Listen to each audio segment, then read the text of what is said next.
We are the Fifth Wall, and today we will be talking about Analog and digital music. This week on Wednesday, we saw a performance by two musicians at the Worcester Chamber Choir, or from the Worcester Chamber Choir. They put on two pieces for us, and today we're going to discuss the difference between digital and analog music and how that relates to what they played for us, and how we can view different instruments as digital and or analog. Yeah. I'm Amelia Roth. I am Zach Bourne. I'm Atonal Alexander Bonilla.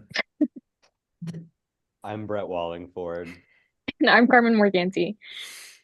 And yes, so our first question is whether or not we think that the piano is analog or digital. I feel like we all kind of immediately think of it as analog. So if we look at the basic definition of analog sound and production, it's considered linear. It doesn't absolutely require technology.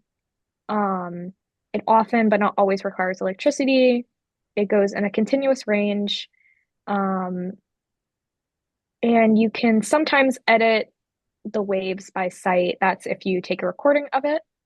Alex, I think you have some more info on that if you'd like to share it. Yeah, from my understanding, analog implicitly degrades over time, whereas digital does not have that same issue. Um, it is Digital is immune to the effects of time, which is kind of everything. Um, Digital is binary bit, so it's not actual sound waves, like I don't know if you could hear that, but that was a sound wave. My voice is a sound wave.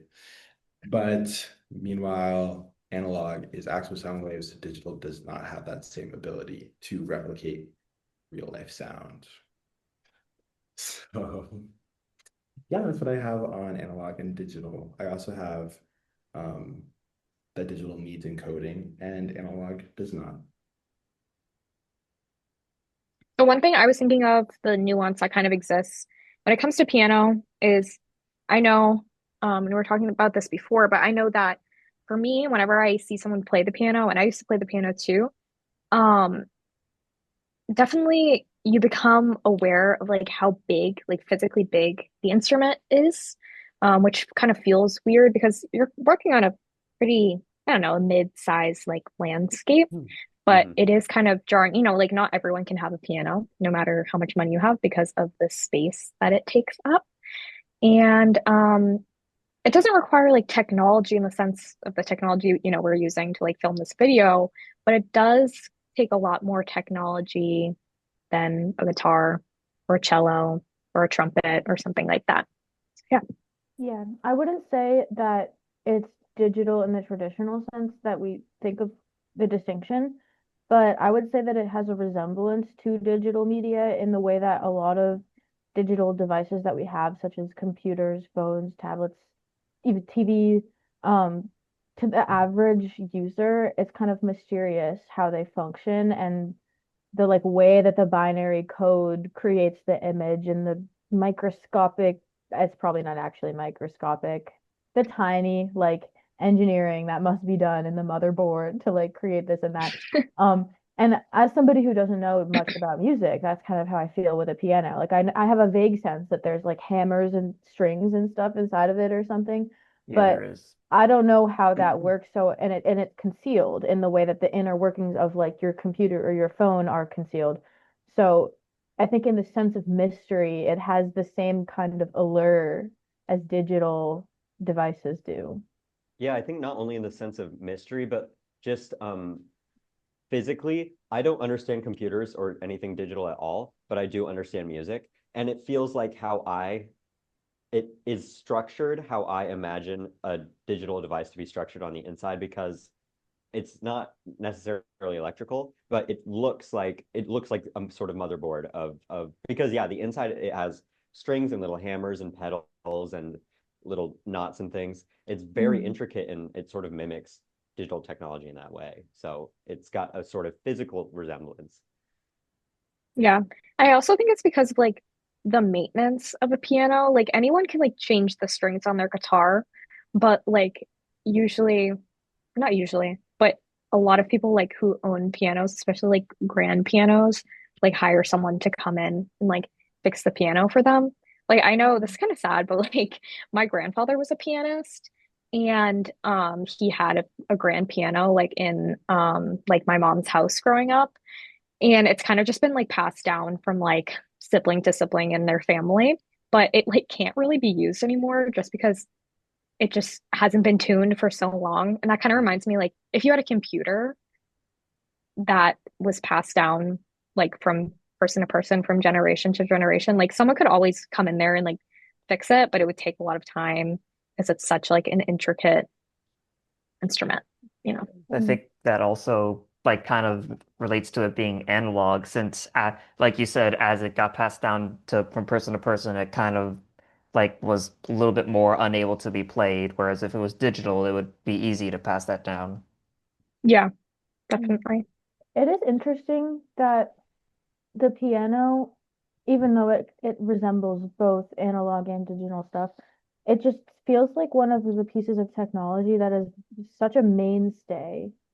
Um, like it doesn't go into planned obsolescence the same way that digital devices of the past couple decades have.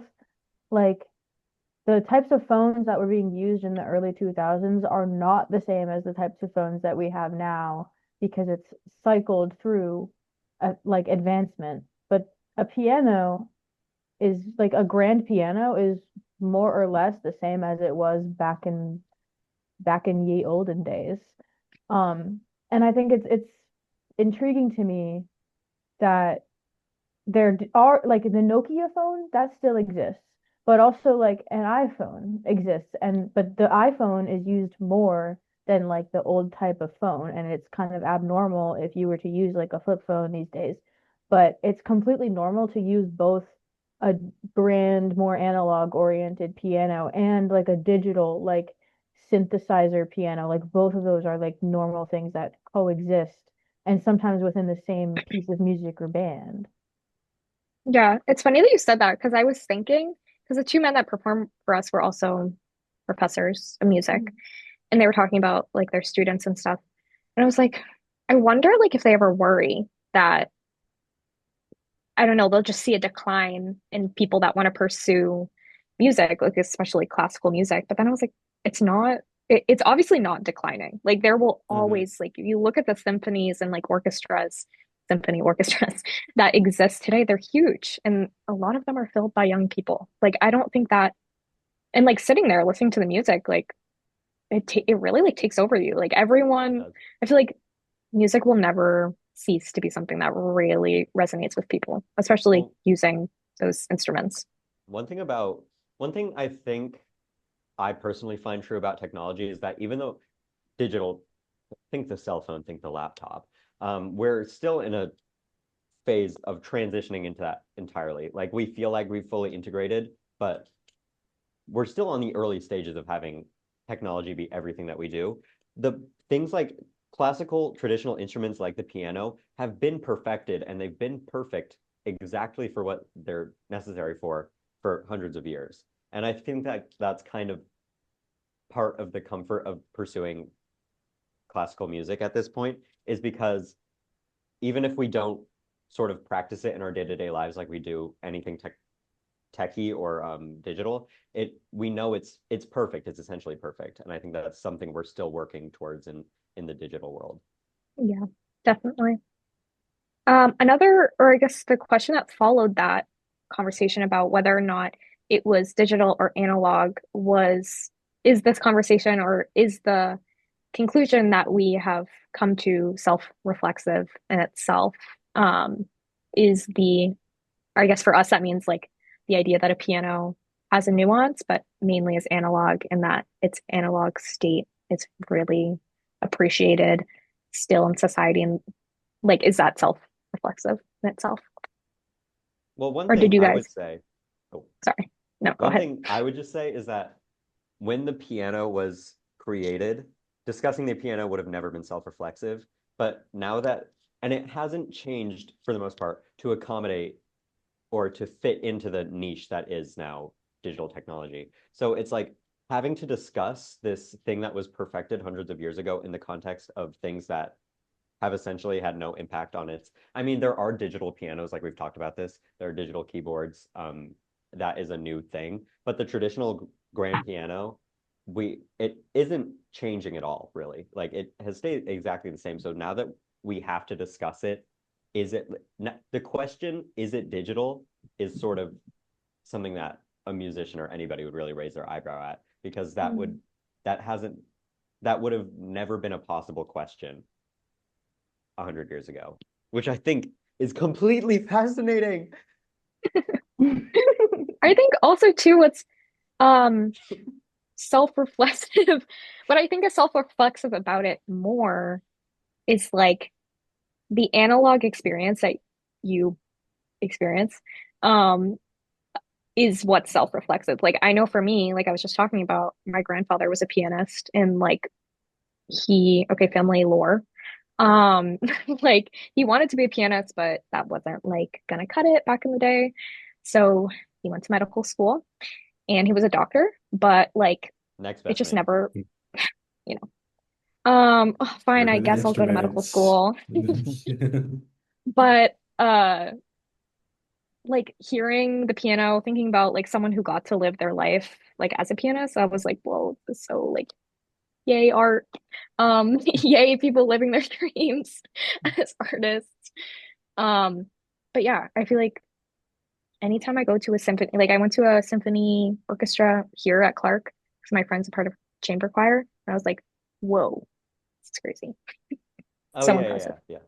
Yeah, I Yeah. feel that way every time I go to a concert. Like every Mhm. time I just always feel like so alive and I love just the feeling of going to a concert and just watching everyone play their instruments.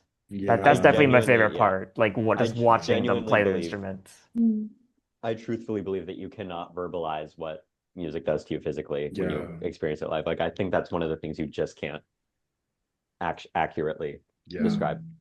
I know Something when else.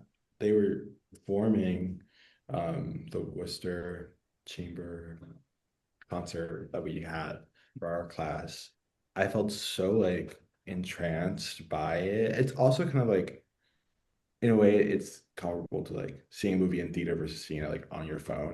But it is like it's so entrancing, it's so immersive.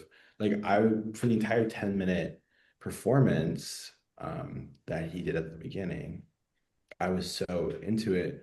Mhm. The only thing that like took me out of it was like someone dropping something on the ground, and I was like, I remember this. I remember and this. I was like, wait, what was that? But aside from that, I was like, I'm Why would a here. water bottle be Yeah. there? Right.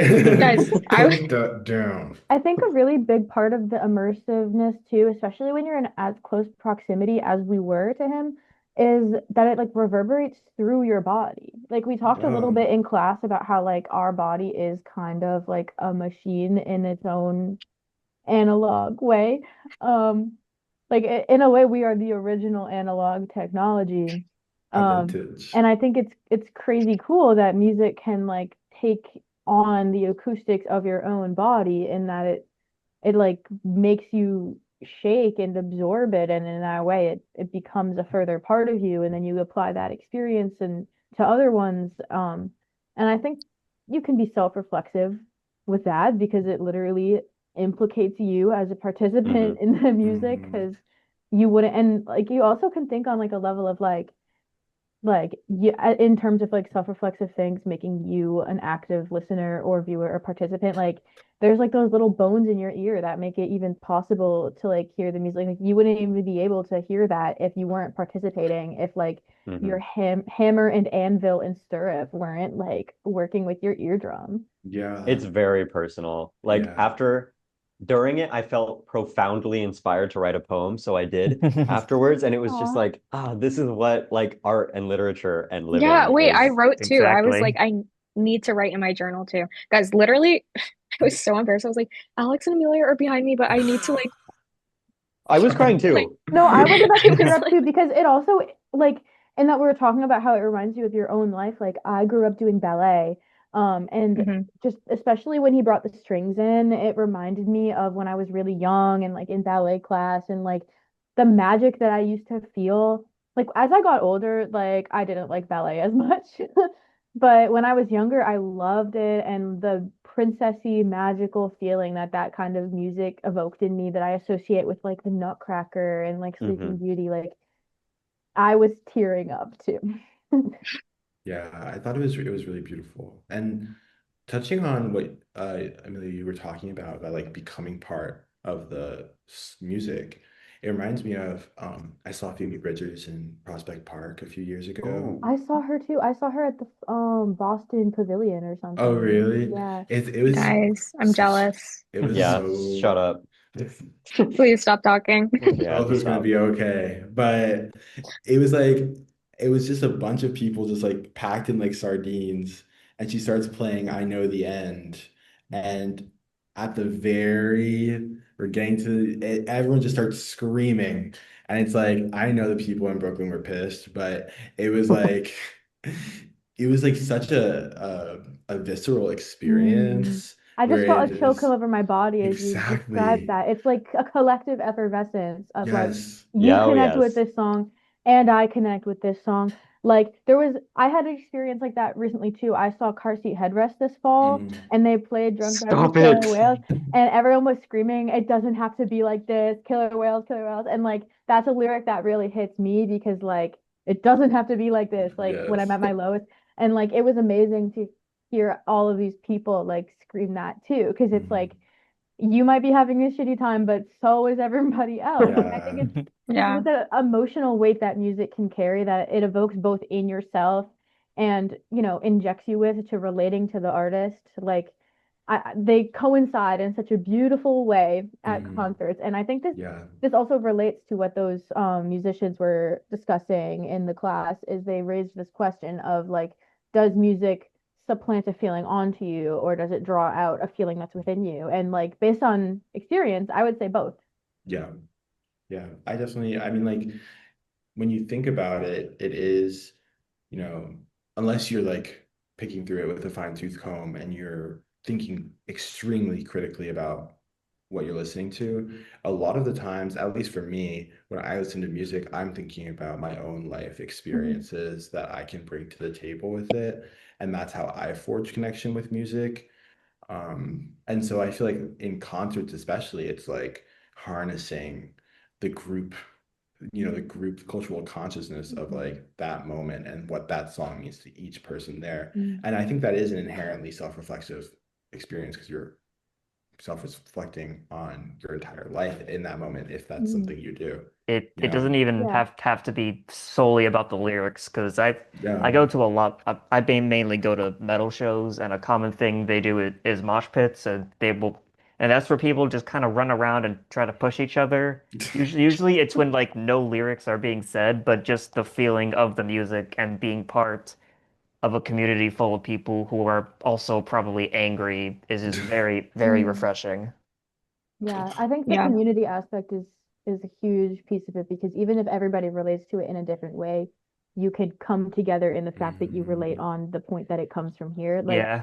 for example, back to the Car Seat Headrest concert, I looked over, the audience was obviously a lot of people our age or a little older, a little younger, but there was also randomly a bunch of like older people. And I looked over it and there was this like elderly man who was just absolutely into it. And I was like, wow. Like, Yeah, last concert For I went to, everyone. I made a friend with someone who was twice my age. yeah. Wow. Yeah. That's beauty. Yeah. It's I amazing went the to power of a fandom. I went to the Charm tour. I saw Clairo last I year. love Nice. Yeah, yes. sorry, I had to drop that Wait, in there. Actually, I saw Claire too. um, She was it was like a festival with her and Boy Genius. It Yeah, was like whatever. yeah. I'm looking for that Shade Clairo Claro. live. This has got to be Claro Shade. But But yeah. it's not Clairo Shade, I swear. Next But up, a Claro Shade. it was crazy. Like I saw, when people like dress up as her for Halloween in Yes. like the blue, Mama, Mhm. I saw that. I saw that outfit live. It was so crazy. Oh. She just like it was so it was like the day before Halloween, I think, or 2 days before. And she was having so much fun. Obviously, that's like her home show because she's Mhm. from Carlisle, Massachusetts, Mhm. rich. Um, and It's just your I don't know. I plan. feel like we we plan, yeah. But we all like me, I went with my best friend and we were like looking around and we're like, damn, we just look like every other girl here. Like, oh my God. But like that's nice in a way, you know? Yeah. Like Clara was not an instance where I saw like older people there really. Mhm. But I remember we were in a circle of like, like teenage girls. And then behind us was like these four like straight guys, like with like beer and like, Why but would they not be there? not in a why would they be there way. I was like, why are you here? Not like in a judgmental way, but I was like, where is your girlfriend? Like, I don't know, it was funny. No, But I She forgot to I tie his leash to the tree. no, Like, literally, like, but that reminds me, off topic, but when I saw Claro, I was singing along to like some of the songs on her sophomore album that is like lesser, people don't listen to it as much. And I was singing along. We get Is each that the other. is that the We one get with it. which one has that? Is that It has like, that's Sling. yeah, Sling. Slang? Sling has like I love that album Amoeba on it. cover. Sling Amoeba, is the yeah. one that Yeah. I actually haven't heard. It's so Okay, good. so Sling is hot It's take. healing. I want to listen to it It's because I depression. was a Like, big fan It of is. Charm, and I was a big fan of back in middle school, the like pretty girl oh era. Yeah. yeah. who Yeah. wasn't like no, but Sling, like if you are okay with like, or if you're happy with being a woman, like don't listen to Sling. Okay? Like I won't. just, Click play right Wow. now. yeah, Brett. Yeah, no. Down. No, but I'm about to load this honestly, up. Bye guys, I have to you go. you want to talk like analog music, I guess it's not analog technically, but her like incorporating instruments and like Mhm. also it being probably the most self-reflexive, one of the most self-reflexive albums that I know personally. Like Yeah. Sling is just all about femininity and being a woman and like all the And that spoke bad to sides of me. that.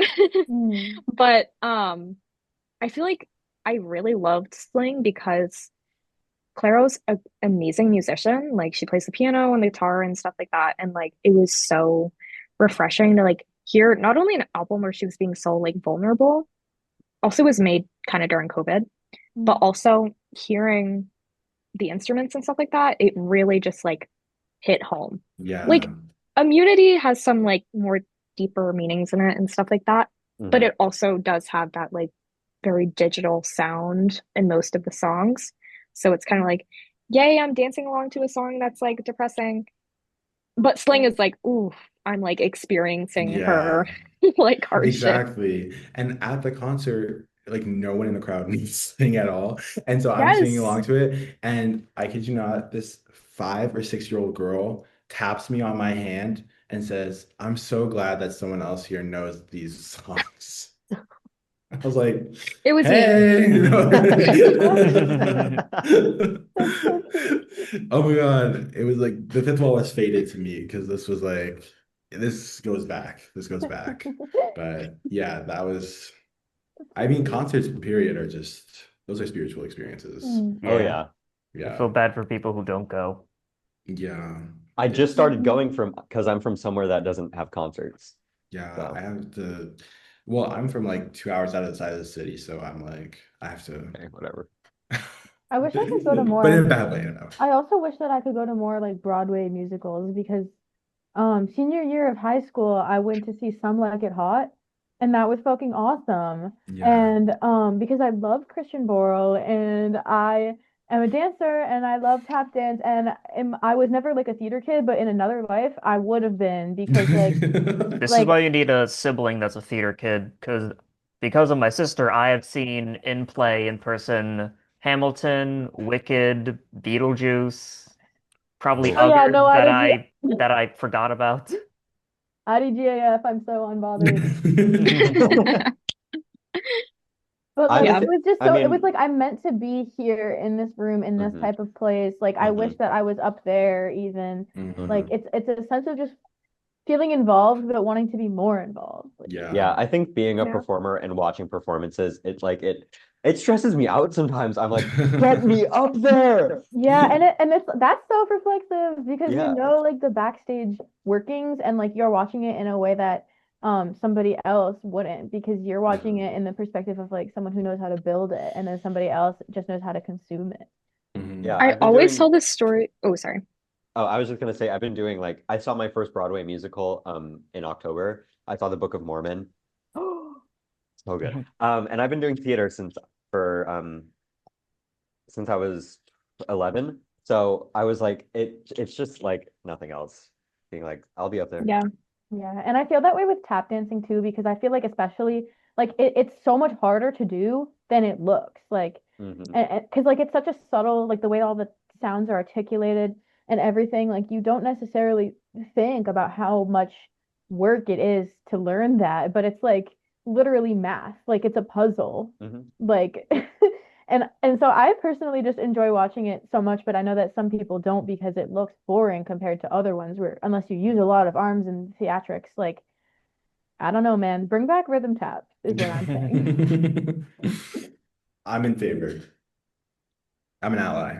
I Ally. always tell this story, but like my best friend here, Sophie, when we met like literally the first day that I was here.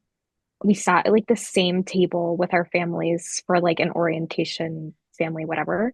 And she was like so nervous. She's okay with me telling this because like we talk about it all the time. She was like so quiet and like so like obviously anxious to be there. And like the first couple days we were hanging out, like she was just so quiet. But like I could tell that like I know that I can see this girl, like I like her, she's gonna be one of my friends. And then we went to like an open mic in the grind. And it was like I was finally seeing Sophie. Like she's a huge theater kid. And I was like, oh my God, we should have just like gone to karaoke like the first night we met because then she would have been like herself. But yeah, it was great. It's crazy. It's crazy what singing Hamilton on karaoke This can do is to you. true. This is an untapped method. This I is feel Singing like Yeah. I Hamilton. was kind of thinking about that during the performance. It was like the way that some people express themselves more astutely through without words, like in sound or even visuals, but in this case, sound, like that's the better way for them to express their emotions accurately. Um, or even if you're like a famous person, like being able to express it. We talked about this last time, like expressing it through your art and stuff rather than yourself as a person. Like it's like that is a more real reflection of you than your personal brand. Because like Mm. your person feels like a brand, but then your art feels authentic. Hmm. Like I was kind of thinking about that in relation to your story. Yes. Next question, is atonal music self-reflexive? I would answer yes, because I think about when we were at the musical presentation and they were discussing how the sheet music uses these motifs that are typical in traditional music structures, especially of that time, that lure you in on a sense of familiarity and gives you expectation that the pattern will continue in accordance with the convention. But then, in order to make its point that it makes by being self reflexive and gets you to be an active listener and to feel even more of an emotion that's evoked because self-reflexive art tends to evoke more of an emotion and a, you know, cognitive response than like non-self-reflexive art. It uses your expectation of those conventions in order to break them. Yeah. So I think in that way it fits in very well with self-reflexive art because this is a lot like the film that I'm discussing in my history class, Un Chien Andalou, where it like uses conventions such as like a card that's like once upon a time and like 16 years later or stuff like that, but then it like doesn't fit with the linear expectations that it set up. Like none of it makes sense on purpose. It puts those things in to like make you expect something, but then that's a distraction from the fact that none of it means anything. So it's kind of like a gotcha. Yeah. I feel like it's also better when it like continues throughout like the course of the piece of media. Like I know like during the performance, the first song that we heard that was just piano, it kind of like it would sound normal, whatever, like a normal composition. And then, something like Mm. really high tones and low tones, and then it would switch. And then that was interesting to me. Like if it was just kind of like these avant-garde, like uh or this completely avant-garde composition, it Yeah. would There was provoke an also entirely different there was also that one feeling. piece that was like less than a minute long or something, but like Yeah, they played really fast and it sounded really strange. Yeah, I yeah. think another thing too is the way that we could see the sheet music, because they were projecting it on the board, but if we were just listening to it in a concert setting, we wouldn't be privy to that information. Mhm. And that got me thinking about the use of negative space in the piece and how there was lots of weird rests. And like there was both the like full like four box rest, like the one for a full measure, or like a half rest or like a eighth count rest. And like if you were a listener, you wouldn't know that that's how they're dividing up the space, but the musicians do. So there's a difference in the perception of it when it's played and the experience of playing it. And so I think you can get different meanings and interpretations and subjective experiences depending on which side of the curtain you're on. Yeah. Another Should thing we? about, oh, No, no. Sorry. I was just gonna say, I do have an example of sort of distortion and atonality in music. I won't play it for time's sake, but I think one thing that what we kind of saw with this with the live performance that we watched was kind of periodic distortion and atonality that kind of brings you back a little bit because we were talking about how in live music you kind of get lost in your body and it becomes a sort of melting into the atmosphere. But then atonality will kind of bring you back and you're aware of what Mhm. you're listening to. I think it can do that as well for the narrative of music. And we spoke a little bit about how you kind of make up the narrative yourself, and that's kind of the beauty of non-lyrical music. But one of my favorite albums of all time is the BQE by Sufjan Stevens. It's fully instrumental. And it's sort of what he's doing is he's trying to articulate both the musical feeling and the actual sound atmosphere of the Brooklyn Queens Expressway. Um, and so, and he's an excellent instrumentalist and musician. So there are these big, booming, beautiful classic compositions of flutes and trombones and pianos and drums that it's very tonal. It fits all together. And then these are these moments of crashing cymbals or silence or buzzing, um, or sort of irregular tempos that makes you think, wait, why is this a narrative to me? And so it kind of, I think atonality, especially if it's periodic, sort of makes you not only gives you a narrative, but makes you think what elements of this are sort of narrating for me. Mhm. And I also want to point out too that I think sometimes, as somebody said before, the way that it makes you feel and what it evokes out of you evades words and explanation, and it's more of a metaphysical thing sometimes. Like as a dancer, sometimes when I listen to music, I visualize or feel like a sense of movement, like in a certain direction or something, rather than, oh, this makes me feel like this, like something that you're able to describe. And I think that's also the beauty of being able to choreograph and like interpret, in a synesthetic kind of way, like some kinds of movement with some kinds of sound and connecting on basis of emotion, because you can create a narrative that translates through a dance, that connects with the music, and both of those can combine meanings or give new meaning or like something of that vein. I feel like it's kind of a meshing of two processes that then it makes it more able to be expressed in words. I feel like on the topic of experience, like one of my favorite albums, like I love Beyonce. One of her albums is her Homecoming album, which is just her live album from when she did Coachella in 2019, which like Beyonce doing Coachella was like obviously insane. Like people freaked out. And you can like hear it in like I mean, you can hear the crowd in live albums most of the time, but you can tell from like where, because it was Coachella, like where the mics were that were like picking up the audio.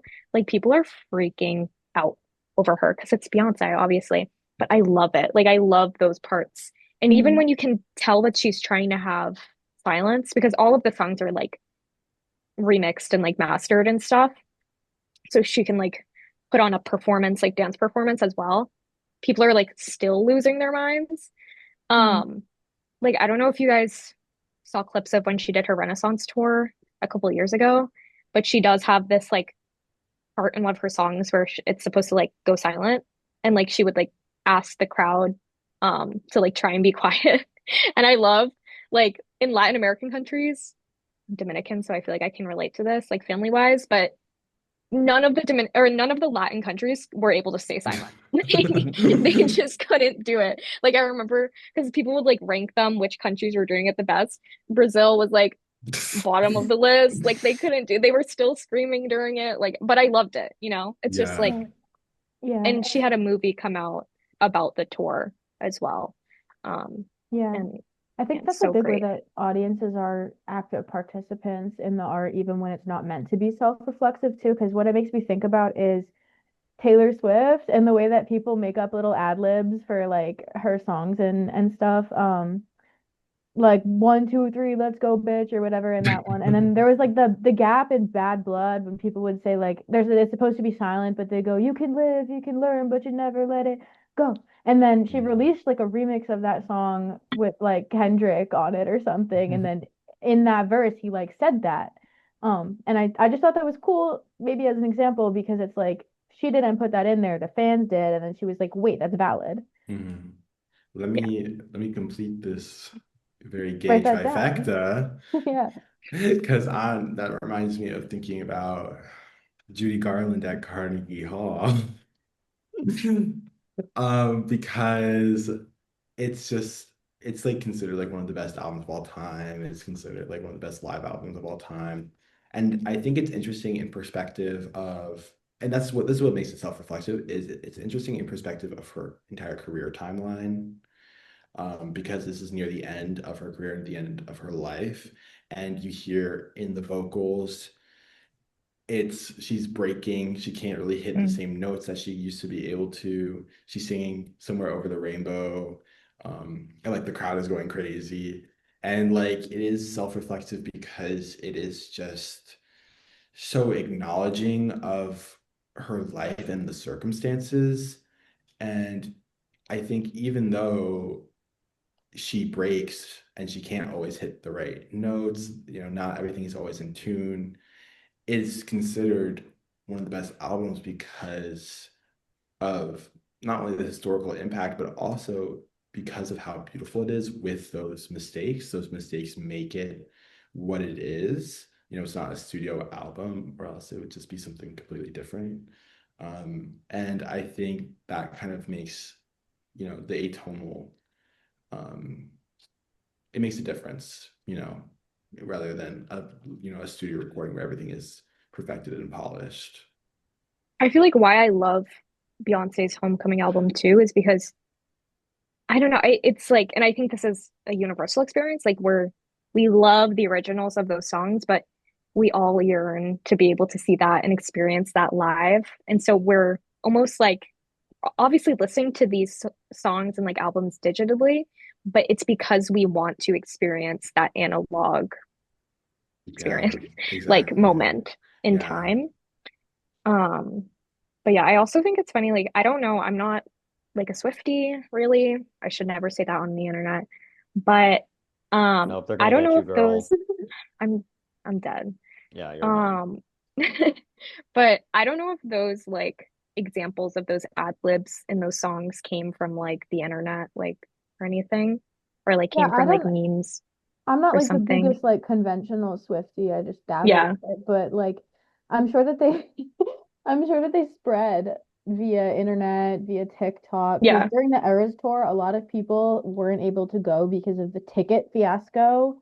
Um, Yeah. and so they would watch it via people who could go, like streaming it on Yeah. TikTok. And I think that's very interesting, actually, in Yeah, terms but of what I self-reflexive. was gonna say is like that reminded me of okay, I love Role Model, the artist Role Model.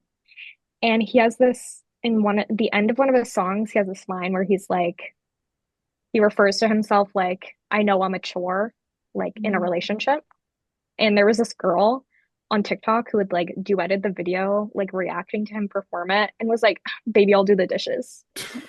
And now at every single show when he sings that song, the crowd just yells, "Baby, I'll do the dishes." And But the song also, is like sad. The song is not aw, hype. Like Leve did a remix of it with him and it's like put out live and yeah, and it's so funny. that's such a Mhm. But dream as an artist to make a song that's like vulnerable and be like, bro, I low-key hate myself. And then all your fans are like, no, you're amazing and I'll do anything for Yeah. you. Like that's Yeah. kind of great. And I feel and like he's also, also sorry. sorry, this is off the topic, but another example I feel of this can be when like there's a song that's like, put your hands together now. Everybody clap your hands. Mhm. Put your hands in the air. Mhm. Because it calls you to do Please. something. Exactly. Yeah. Yeah. Anyways, continue. Yeah. Oh, I was just gonna say he's like such a and I love when celebrities are like this. Like they're such a troll online because they like know they're famous and they're like obviously chronically online too. And so he just posts the most ridiculous stuff on Instagram. And like when during that part of that song, like he'll literally just like he'll say the line and then he'll like put his microphone up because he knows that they're gonna say it or whatever. He knows what's coming. Like he sees the TikToks, like he knows. Mhm. Aw, Yeah, Yeah, I love that's when so artists beautiful. incorporate stuff from like their fans and stuff, yeah. like or even acknowledge widespread like community jokes, like Lana Del Rey on Million Dollar Man when she's like screaming, like this is like her early performances, so she's like screaming and everyone's like, it's bad, but in a good way. It's like it's bad, but it's iconic. Well, And that's fine. now it's just like it's such a staple that she like makes fun of it on Instagram Live and so it Yeah. becomes like an involvement of the community in one's art, which I find very, very interesting. Mhm. Yeah. Thank you for Thank you for listening. listening. We're the We're We're the the fifth We're fifth the fifth fifth wall. wall. wall. wall.